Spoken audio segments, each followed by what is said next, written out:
తెలంగాణ రాష్ట్ర ప్రభుత్వం బడ్జెట్ ప్రవేశపెట్టేందుకు సిద్ధమైంది. పద్దుల్లో సంక్షేమం, వ్యవసాయం, 6 గ్యారంటీ స్కీమ్లతో పాటు మరికొన్ని స్కీమ్లకు పెద్దపీట వేయనుంది. శనివారం మధ్యాహ్నం 12 గంటలకు ఆర్థిక శాఖ మంత్రి మల్లు భట్టి విక్రమార్క ప్రవేశపెట్టనున్నారు. 3 లక్షల కోట్ల బడ్జెట్ను ప్రవేశపెట్టనున్నట్లు సమాచారం.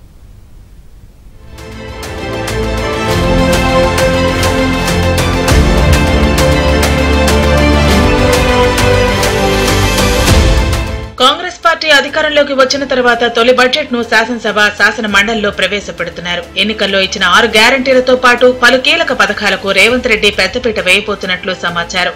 శనివారం నాడు తెలంగాణ బడ్జెట్ ను శాసనసభలో డిప్యూటీ సీఎం భట్టి విక్రమార్క, శాసన మండలిలో మంత్రి శ్రీధర్ బాబులు ప్రవేశపెట్టనున్నారు. అయితే ఈసారి తెలంగాణ ప్రభుత్వం ప్రవేశపెట్టనున్న బడ్జెట్ లో రాష్ట్రంలోని ప్రతి నియోజకవర్గానికి శుభవార్త చెప్పాలని సీఎం రేవంత్ రెడ్డి భావిస్తున్నారు. ఈ బడ్జెట్ లో తెలంగాణ సమగ్ర అభివృద్ధికి పెద్దపీట వేస్తుందని, అది రాష్ట్ర వ్యాప్తంగా ప్రజలందరికీ ఆమోదయోగ్యంగా ఉంటుందని భావిస్తున్నారు.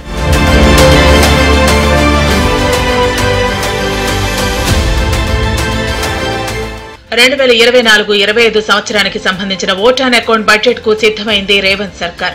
ఈ బడ్జెట్ దాదాపు 3 లక్షల కోట్ల వరకు ఉంటుందని ఆర్థిక శాఖ నిపుణులు అంచనా వేస్తున్నారు. సంక్షేమం, వ్యవసాయ అనుబంధ రంగాలకు పెద్దపీట వేయనుంది ప్రభుత్వం. 6 గ్యారంటీల అమలు కోసం 60,000 కోట్లు అవసరం కానున్నాయి. ఉద్యోగుల జీతభత్యాల కోసం మరో 62,000 కోట్లు అవసరం కానుంది. ఇక వ్యవసాయ అనుబంధ రంగాలకు 48,000 కోట్ల వరకు ఖర్చవుతుందని ఆర్థిక శాఖ అంచనా వేసింది. రేవంత్ రెడ్డి అనౌన్స్ చేసిన మరికొన్ని సంక్షేమ పథకాలకు అదనంగా మరో 20,000 కోట్లు పెరగనుంది. దీంతో ఓట్ ఆన్ అకౌంట్ బడ్జెట్ 2.85 లక్షల కోట్ల నుంచి 3 లక్షల కోట్ల వరకు ఉండనున్నట్లు సమాచారం.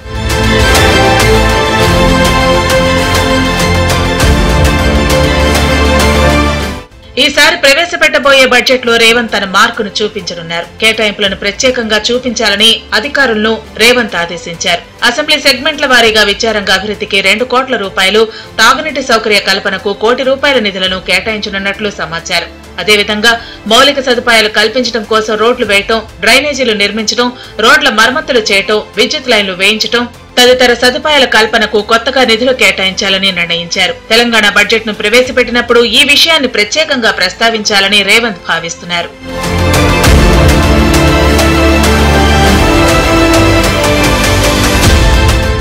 తెలంగాణలో కాంగ్రెస్ పార్టీ అధికారంలోకి వచ్చిన తర్వాత తొలి బడ్జెట్ ను ప్రవేశపెడుతోంది రేవంత్ సర్కార్. ఈ బడ్జెట్ లో తన మార్కేంటో చూపించాలని హస్తం పార్టీ భావిస్తోంది. పార్లమెంటు ఎన్నికల ముందు వస్తున్న బడ్జెట్ కావడంతో నేతల్లో, ప్రజల్లో భారీ అంచనాలు నెలకొన్నాయి.